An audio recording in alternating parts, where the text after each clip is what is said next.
Assalamualaikum warahmatullahi wabarakatuh. Kami dari kelompok 7.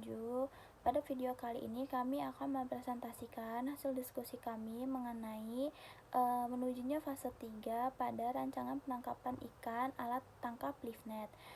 Sebelumnya kami berterima kasih kepada Bapak Prof. Adi Susanto, SPI MSI, selaku dosen mata kuliah rancang bangun alat tangkapan ikan.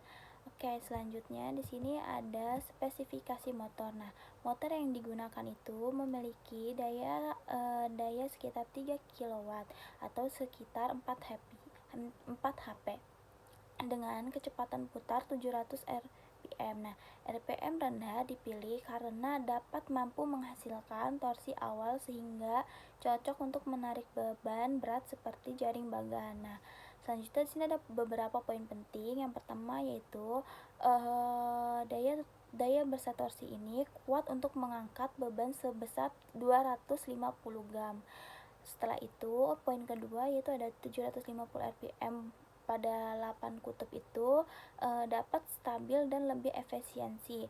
Setelah itu, pada poin ketiga yaitu motor DC atau AC ini dengan VCD lebih memiliki fleksibel pada sistem tenaga surya yang kita pakai sekitar 24 volt. Ya, jadi di sini saya ingin membahas tentang komponen sistem tenaga surya. Nah, jadi di kelompok kami ini menggunakan panel surya pada bagian tancap. Nah, jadi di sistem tenaga surya ini bekerja mengubah energi matahari menjadi sumber listrik utama yang menyuplai motor dan peralatan lainnya. Nah, panel surya dan controller memastikan aliran daya stabil serta aman bagi aki. Nah, panel surya menghasilkan listrik DC dari cahaya matahari. Nah, solar charge controller mengatur pengisian aki dan mencegah overcharge.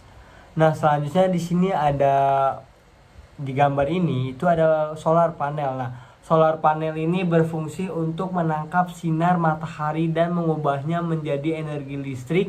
Arus arah DC panel ini adalah sumber energi utama sistem. Nah, selanjutnya di bawah ini ada solar charge controller yang berfungsi untuk mengatur dan mengamankan aliran listrik dari panel surya ke aki dan mencegah overcharge dan over discharge. Selanjutnya ada baterai. Ini berfungsi untuk menyimpan energi listrik DC dari panel surya sehingga listrik tetap tersedia pada malam hari di atas cuaca mendung. Nah, solar inverter ini berfungsi untuk mengubah listrik DC dari aki 12 volt mengubah listrik DC dari aki menjadi listrik AC untuk menyalakan peralatan yang ada di bagan. Nah, di sini ada AC load yang berfungsi untuk titik keluarnya listrik AC untuk menyalakan peralatan yang ada di bagan. Contohnya ya mesin kami dan juga lampu bagan. Cukup. Selanjutnya akan dilanjutkan oleh rekan saya.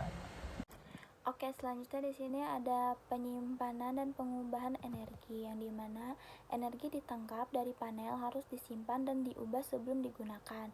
Nah, aki dapat menyimpan listrik DC, sementara pada inverter itu dapat mengubahnya menjadi AC 220 volt untuk peralatan.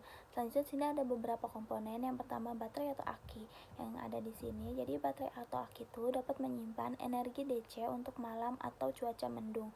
Sedangkan pada solar investor ini dapat mengubahnya 12 per 24 volt DC menjadi 220 volt AC.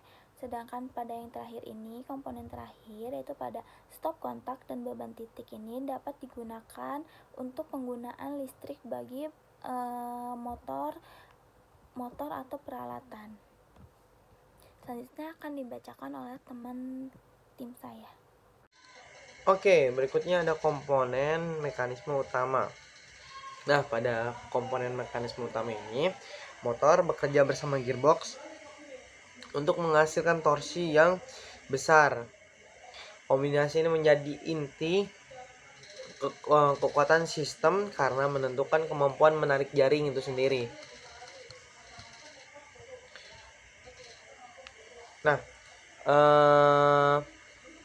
bersama untuk menghasilkan torsi besar yang diperlukan untuk menarik jaring, motor menjadi sumber tenaga sedangkan gearbox memperlambat putaran agar torsi meningkat. Kombinasi ini adalah inti kekuatan sistem howling. Dari motor sendiri 3 kW 7 atau 750 rpm ini sumber tenaga utama yang memberikan torsi awal hingga 38,2 Nm.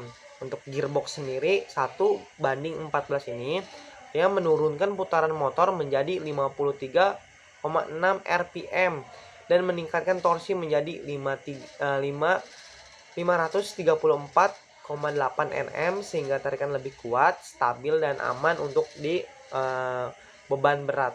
Ya, selanjutnya di sini ada roller dan poros. Nah, jadi roller aluminium dan poros stainless steel itu berfungsi sebagai komponen yang langsung bersentuhan dengan jaring dan pergerakan mekanis material yang dipilih memastikan kekuatan dan ketahanan terhadap korosi laut. Nah, jadi roller aluminium ini kita menggunakan diameter 30 cm. Nah, tempatnya itu di jaring, digulung, ringan, dan anti karat. Nah, poros stainless steel kami itu penghubung utama motor gearbox roller itu sangat tahan korosi terutama terhadap pada air laut. Nah, jadi pada roller pengangkat kami itu berdiameter 30 cm dan fungsinya itu menggulung tali atau jaring. Nah, alur atau karet anti slip agar tali mudah ditarik, lebih mudah untuk ditarik. Terima kasih. Selanjutnya akan dilanjutkan oleh teman saya. Ini ada struktur penompang dan proteksi. Struktur mesin harus kuat dan aman untuk digunakan pada bracket baja penompang ini baja menompang keseluruhan sistem. Baik sementara perlindungan dan mencegah kontak langsung dengan komponen berputar. Nah, artinya apa ya di sini? Struktur mesin harus dirancang kuat, stabil dan aman agar sistem howling tetap bekerja tanpa resiko di sini atau kerusakan maupun kecelakaan, baik dalam rangka dan pelindungan menjaga elemen penting karena menompang komponen utama dan melindungi operator dari berbagai bagian berputar.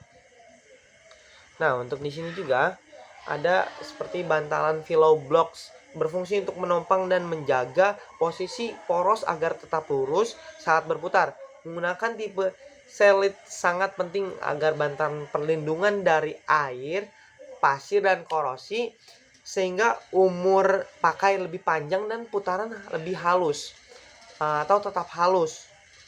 Yaitu kedua ada bracket baja atau profil L dan LNC itu menjadi rangka utama yang menahan motor, gearbox dan roller. Baja dipilih karena kuat terhadap getaran dan mampu menahan beban torsi besar. Profil L dan C ini memudahkan memasang serta menjaga kekakuan struktur. Yang terakhir ada perlindungan atau safety guard, itu menutup area motor, gearbox, sabuk dan poros untuk mencegah tangan sehingga poros howling tetap lancar namun aman bagi operator. Berikutnya ada dimensi konstruksi. Beberapa dimensi penting ditampilkan pada gambar untuk memastikan pemasangan presisi. Salah satu adalah angka 50 yang menunjukkan jarak atau ukuran yang penting untuk alignment system. Nah, salah satu ukuran yang ditandai dengan angka 50 itu menunjukkan jarak krusial yang digunakan sebagai acuan alignment. Ukuran ini tidak hanya membantu dalam pemasangan, tetapi juga menentukan kestabilan kerja keseluruhan sistem. Fungsi komponen terkait dimensi ini diantara yang menjaga posisi bracket dan poros tetap stabil sehingga tidak terjadi goyangan motor menarik beban berat. Dimensi yang tepat mencegah poros melengkung dan mengalami vibrasi berlebihan. 2 itu memastikan roller dan gearbox berada dalam satu garis lurus jajar. Alignment yang benar sangat penting untuk mencegah keausan cepat pada bantalan poros maupun gigi gearbox. Jika posisi melenceng dikit saja, sistem dapat menimbulkan gesekan berlebih, suhu meningkat, dan umur pakai komponen menurun. Itu saja mungkin. Sekian dari kelompok 7, kurang lebihnya mohon maaf. Wassalamualaikum warahmatullahi wabarakatuh.